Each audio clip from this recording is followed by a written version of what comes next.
കോഴിക്കോട് ഒരു തീപിടുത്തമുണ്ടായി. കൊളങ്ങര പീടികയിൽ പേപ്പർ വേസ്റ്റിന് തീപിടിച്ചു.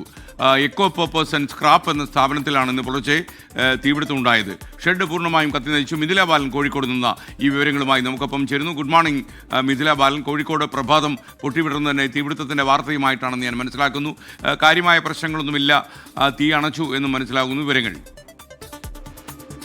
Good morning SKN. തീ അണച്ചിട്ടുണ്ട്. 1:20 ഈ തീപിടുത്തവുമായി ബന്ധപ്പെട്ട അറിയിപ്പ് മീഞ്ചന്ത ഫയർഫോഴ്സ് യൂണിറ്റിലെത്തിയത്. ആ സമയം തന്നെ അവിടെ നിന്നുള്ള 3 യൂണിറ്റുകൾ അങ്ങോട്ട് പോയിട്ടുണ്ടായിരുന്നു. മാത്രമല്ല 8 തവണ വെള്ളം മാറ്റി അടിച്ചുകൊണ്ടാണ് ഈ തീ 4 മണിക്കൂർ നീണ്ട പരിശ്രമത്തിനൊടുവിൽ തീ അണച്ചത്. പേപ്പർ വേസ്റ്റ് സൂക്ഷിക്കുന്ന ഷെഡിനാണ് തീപിടുത്തമുണ്ടായത്. ഈ ഷെഡ് പൂർണ്ണമായും കത്തി നശിച്ചു. തൊട്ടടുത്ത് ഒരു പഴയ കെട്ടിടമുണ്ടായിരുന്നു. ഈ പഴയ കെട്ടിടം ഭാഗികമായി കത്തി നശിച്ചിട്ടുണ്ട്.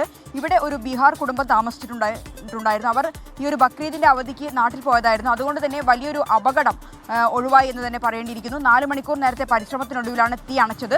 5 ലക്ഷത്തിലധികം രൂപയുടെ നഷ്ടം നിലവിൽ കണക്കാക്കുന്നുണ്ട് SKN. മിഥില ബാലനാണ് വിവരങ്ങൾ നൽകിയത്.